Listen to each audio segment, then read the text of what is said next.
Okay. All right. Good day, everyone. Welcome to Pirkei Avot. We're in Perek Revi'i, the fourth Perek, the fifth big Mishnah. Rabbi Yishmael Rabbi Yossi Omer. It's very interesting that a Tano, a great Talmud Chacham, should be called Yishmael. But apparently, it was not uncommon during the, let us say, this is the 2nd century, from the 2nd century to about the 6th or 7th or even the 8th century, we find Rabbonim who were named Yishmael. I think that it disappeared from the Jewish world pretty much, though in the Middle Ages there also was a Rabbi Yishmael. But it disappeared mainly because of the Muslim religion, which concentrated itself on the fact that they were the descendants of Yishmael, and that Yishmael, so to speak, was the true son of Avraham, and that it was Yishmael that went to the Akedah and not Yitzchak. Well, when that perversion became popular in the Arab world, in the Muslim world, so then the name Yishmael was pretty much discarded. We don't find in the story of the Jewish people that names of people like that were ever popularly used. We don't find anybody named Esav or Bilam. But modern day hardened secularists who wanted to uproot everything, so they started calling their children Nimrod and other names that appear in the Tanakh of people who were tyrants and who were evil people. But that was like a declaration against Torah. And unfortunately, that custom has not disappeared. And also, strangely enough, as it happens, I know a few people who became Balei Tshuva, and they had a name, let's say, like Nimrod. So now what do? Do they keep the name that they had at the moment of their circumcision? Or do they try to change their name to a more traditional name? And I think it's interesting that the name like Nimrod has become so common in Israeli society that no one attaches anything to it anymore. And that maybe it doesn't carry with it the baggage that it once did. Though it's certainly not part of Jewish tradition. So anyway, here we have a great Tana, Rabbi Shmuel Rabbi Yossi, who was a colleague of Rabbi Akiva. In fact, we find in the Talmud that Rabbi Akiva and Rabbi Shmuel discuss many halachas together. The Talmud is always full of pairs of scholars discussing Torah. And so, like Rabbi Yehuda and Rabbi Shimon, So here we have Rabbi Kiva and Rabbi Yishmael. And Rabbi Yishmael was one of the great men in the second century, and he's one of the men that led to the generation of Rabbeinu HaKodosh, who had established the Mishnah in the 3rd century. So anyway, he said as follows: Halomed almanas lilmod.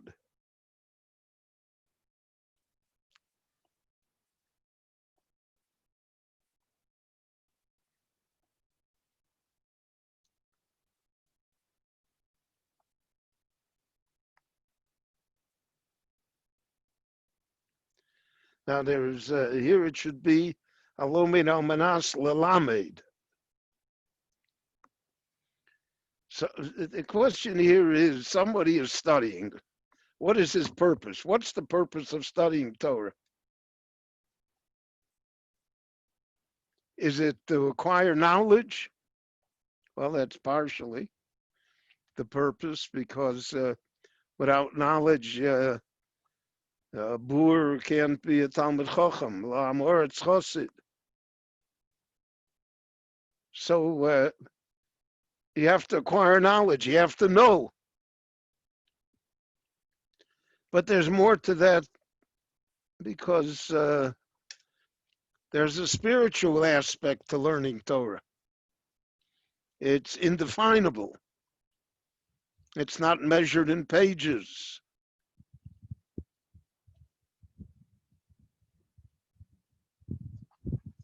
And that's why in the yeshiva world, as someone who aspired to be a Talmid Chacham, so they call him a Ben Torah, a son of Torah. That's not a question of knowledge. It's a question of the inner essence of the person. Is he a Torah person? Well, what is a Torah person? Well, it's not only observance, because to a certain extent, being an observant Jew is the easiest part of it. It's a question of mindset, of daily thought, of contemplation, of attitude, of goals. It's a person whose essence is Torah. He's dominated by Torah. So even when he's doing things that are not, so to speak, directly Torah related, he's working at his profession or at his skill. He's an architect, he's drawing plans. He's a builder. He's operating a store. He's waiting on customers. Whatever he's doing, he's a Torah person. He deals with it from a Torah perspective. It says in the Pasuk, B'chol drachecha do'ehu. You have to know God no matter what you're doing. It's not, the religion is not reserved for the clergy. There's no separate Shulchan Aruch for rabbis.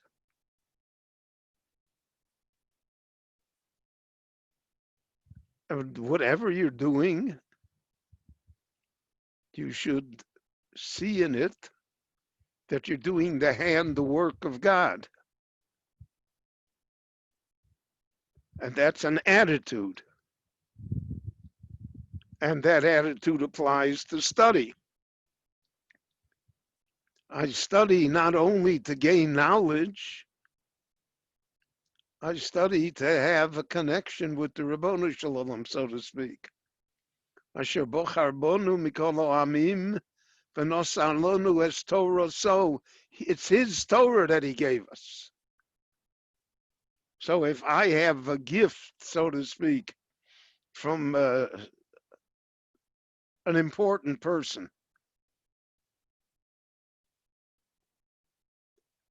So then I have an attachment to that person and I treasure it. And when I open that gift or when I use it or when I look at it, I'm reminded of that person. Well, Alachas Kama V'Kama, when the Ribono Shel Olam gave us a gift, and I open that gift daily, and I have some connection to it, and it governs my thought processes and my behavior patterns. So then that establishes a great, great relationship. And so therefore, when I come to study and to teach Torah, it's not knowledge I'm teaching. It's not just studying facts. It's something else. I always felt that that was the difference at the heart of the matter between the maskilim, the enlightened ones, and the Chochmas Yisrael, etc. That they knew the Bible and they knew the Talmud and everything, but they knew it as facts, subject matter. Like I take a course in geometry, I take a course in Talmud.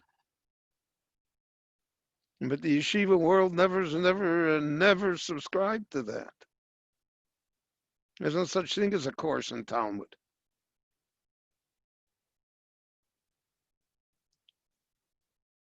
The famous story is that a man once came to the Kotzker Rebbe and he said to him, Rebbe, I want you to know I have gone through half Shas. Half the Talmud I've gone through. And the Kotzker said to him, how much of it has gone through you? That's the question. That's what we're looking for. So even though we put a premium on knowledge and on memory and on genius, all of that is true. But there's a dimension that is not definable. That dimension is the relationship to the Ribono Shel Olam.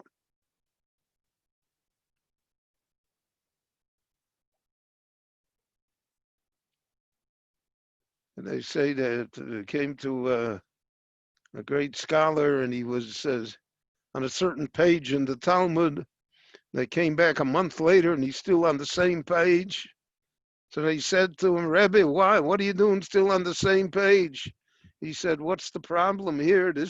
What's wrong with this page? What I'm looking for is not just knowledge. And you see that in the commentators to the Talmud, Rashi and the Bali Tosfos and the Rishonim and in our time later ones, that their relationship to it was not purely knowledge. And therefore Rashi can say in a number of places, Libi Omerli, my heart tells me that this is what it must mean. Because if I know a person, and I know that person very well, I instinctively know that person, even if that person doesn't tell me what he's thinking or what his opinion is. But I know because that's my relationship. That's certainly the relationship in a marriage and in a family. So that's the relationship to Torah as well. I have an instinctive feeling as to how to deal with Torah. What is the Torah telling me? Because the Torah is a live thing. It's not a dead subject. And therefore, for instance, we review the Torah every year, right? We're going to come to Simchas Torah now. It's the end. It's already Nitzavim Vayelech this week.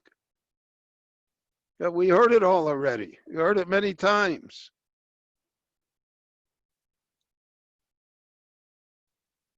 So what I have to hear it again? Because the Torah expects that every time we hear it, we're a different person. And therefore it speaks to us differently than it did a year ago. I think now with the coronavirus, we can all certainly relate to that. When the Torah talks to us, V'shavta Hashem Elokecha, and the Torah says, Ki ani Hashem Rofecha, and Kol Cheli V'chol Madvei Mitzrayim Aroim Lo Asim Lo Boch, all of that takes on a different meaning. We see it differently this year. We sense it differently. So a person that studies Torah to know, and Lalame to teach, because part of Torah is Hafotzas HaTorah. Excuse me. To spread the knowledge of Torah. Harbotzas Torah.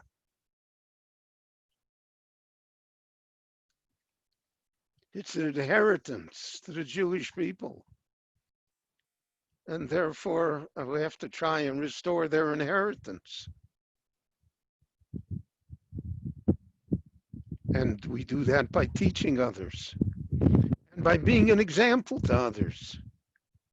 You don't have to be an educator, a teacher. How you do your business, how you deal with people, how you are with material things. What kind of example do you set? So we certainly set an example in our own family. But more than our family, we set an example in our community. What's our relationship to things that happen in the community?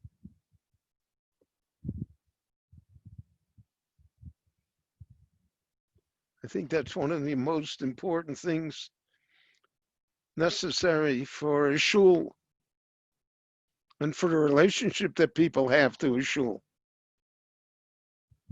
It's more than just a place. If it's only a place, there are other places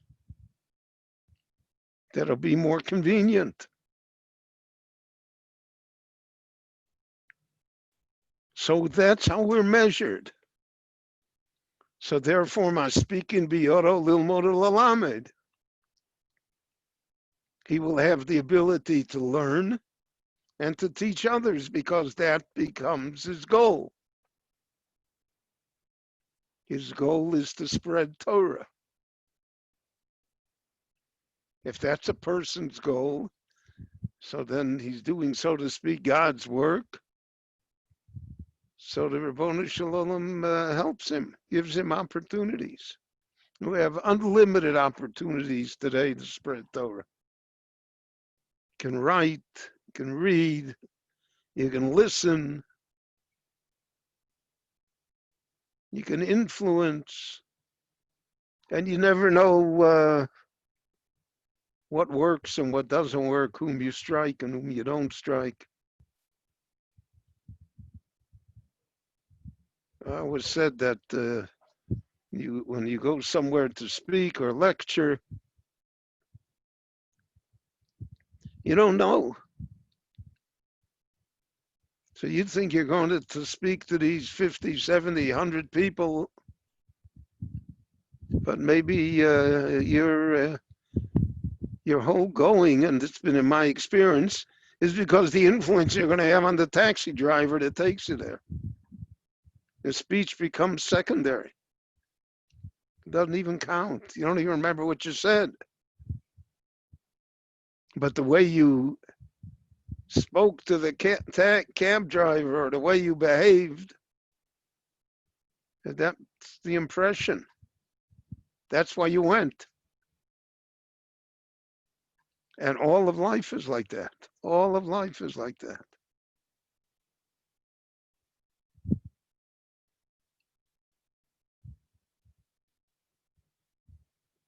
I had a wonderful Jew in Muncie in my shul. He owned a big textile business. And he must have had 300, 350 employees.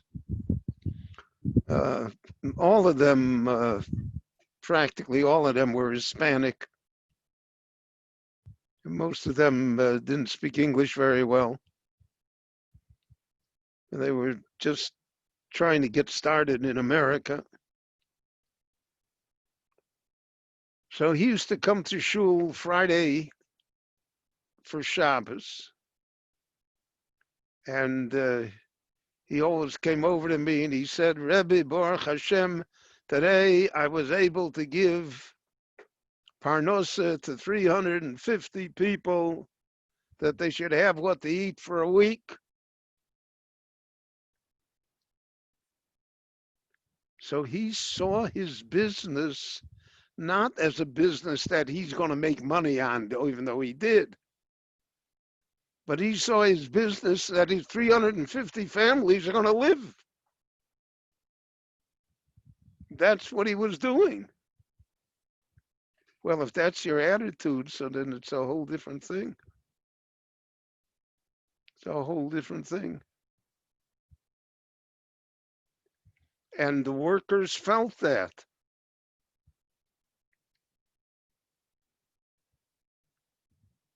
I remember they told me once that some union came and wanted to unionize the workers. The workers threw them out. They said, we have such a wonderful boss. Why should we start up? So that's all attitude.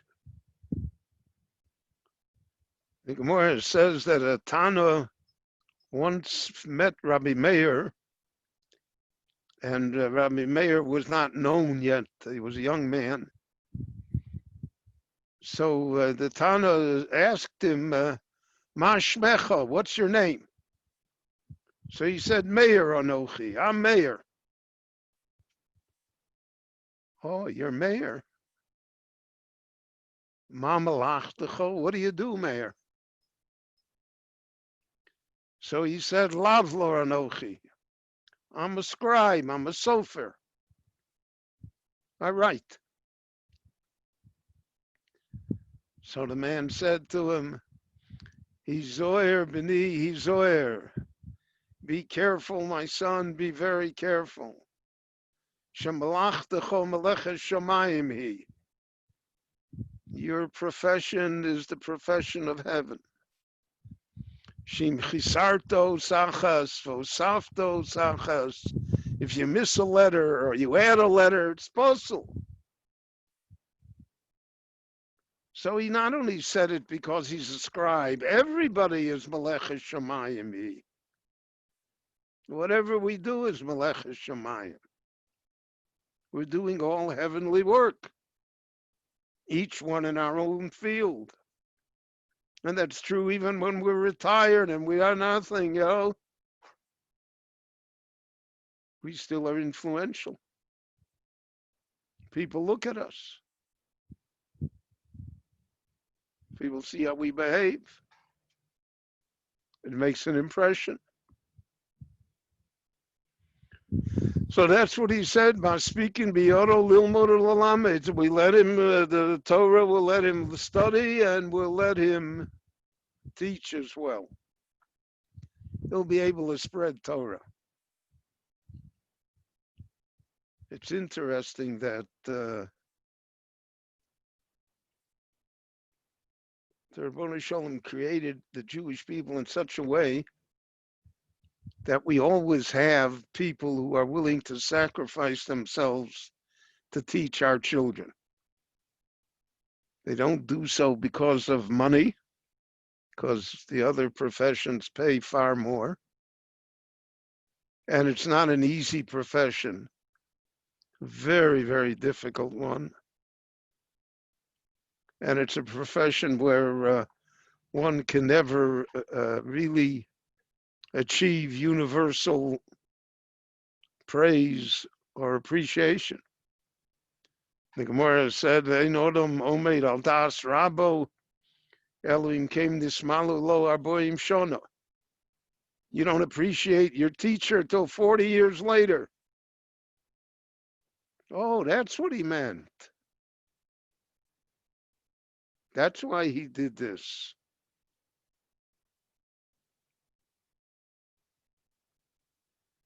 And where would we be without teachers? Where would we be without educators? Without those who were willing to sacrifice? So there has to be an intent. I'm going to spread Torah. If you're going to spread Torah, masfikin biyodo lilmod ulalamed. What if he studies in order to accomplish? Not just to teach, but to accomplish, to be a person of action. Be a creative person. To found institutions, to do things that will affect many, many people. So then Rabbi Shmuel said, Maspikim biyodo lilmod elamed lishmor velasos. Then heaven will provide that as well. There are people that have the ability to create and build. You look at all the yeshivas, they did not sprout like mushrooms after the rain. Somebody sacrificed themselves to build it. I remember the Ponevezh Rav told me once, he said, I could be the biggest Gaon in the world, and I could compose the greatest books on Talmudic subjects. He said, but my task in life is to build institutions. And that means I have to go out and raise money. I have to do all of these things. He says, but that's my mission. Everybody has a mission.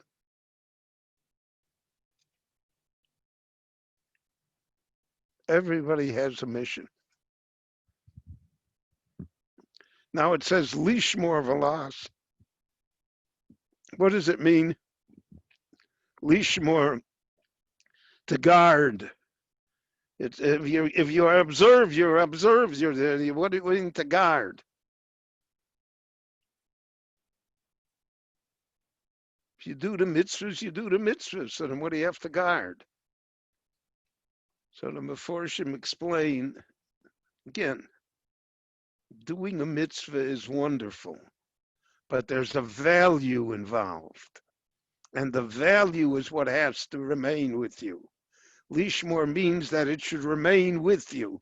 After I have done the mitzvah, the idea of the mitzvah still remains with me.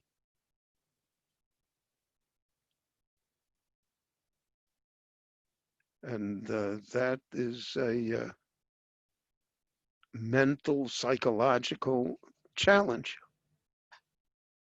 Because people do mitzvahs almost automatically. I did the mitzvah, it's over. I heard shofar, it's going to be enough. I have a lulav and esrog, I shook it once and goodbye. I'm done. So the answer is really you are done. You did the mitzvah, you did the mitzvah. But you have to do the mitzvah in a way that the mitzvah remains with you. That it inspires you later. That you hear the shofar in your ear a month later. And you can smell the esrog in the middle of the winter. There are different customs as to what to do with used esrogim, so to speak. So there are people who save them. There are people who cut them up and make jam or jelly out of it. There are people that make alcoholic drinks out of it. And most of us just discard it. You did the mitzvah. That's its purpose. And the esrog is going to turn brown now and shrink. So, I wrap it very carefully, respectfully, and I get rid of it. But there are people who hold on to the esrog because in the dead of winter, they look at the esrog and they still have the mitzvah. They still have the sense that somehow they fulfilled God's will, which is what is called lishmor, to guard within us, to treasure within us, not to let it escape, not to let it go to waste. And people always used to say, Rabbi, what time are we going to finish? Rosh Hashanah, Yom Kippur. What's that? When are we going to finish? I'm always disturbed by such questions because I don't want to finish. There's a difference between ending the prayer and finishing.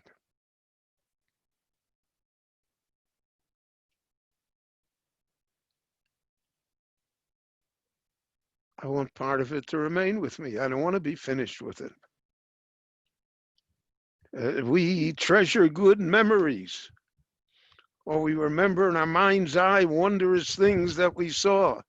You know, I always, when I'm bored, I think that I remember Victoria Falls in Zimbabwe. Wow. Or the Grand Canyon, or the California redwoods and the sequoias. I'm refreshed. That's lishmor. It's guarded within me.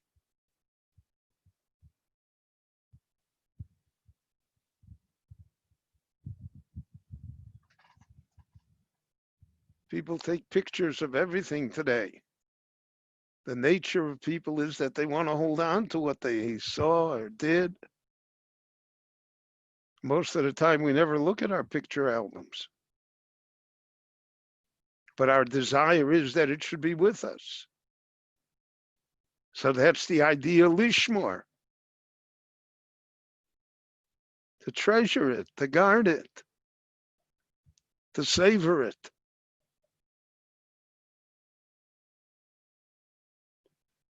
That we have, you know, the memories of the Seder, all of the things that really touch our lives, that form the real stuff that our lives are made out of. So that's what Rabbi Shmuel, Rabbi Yossi told us. If that's your intent, then God will give it to you. But you've got to want to do it. You've got to want to study. You've got to want to be better. You've got to want to spread Torah. You've got to be the ones that wants to create and build. That has that ambition and that drive. And if you have that,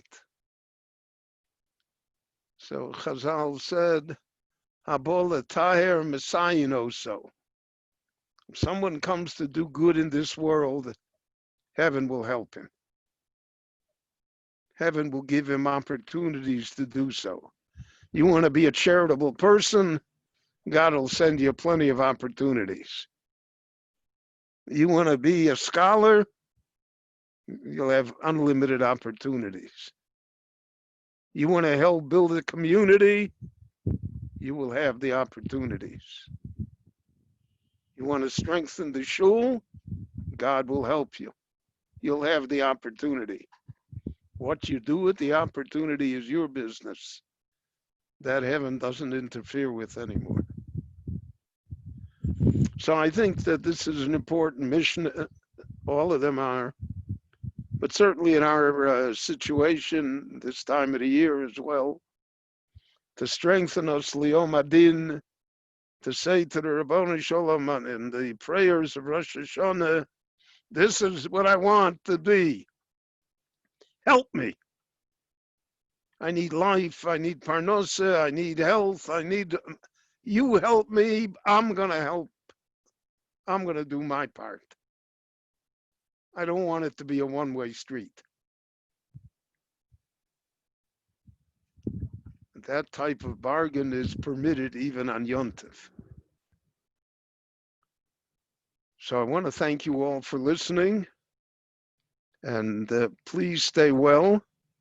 On Thursday, we'll have the Parsha sheet on Nitzavim Vayelech, the Pirkei shiur, and then Rabbi Goldvicht and I are going to send out a letter to you, and we're going to set up a program for next week, for the week of before Rosh Hashanah, and then for the Aseret Yemei Tshuva, and there'll be 2 Shabbos Tshuva drushes in the middle of the week.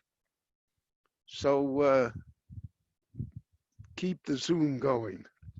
Thank you and stay well. Love to everyone.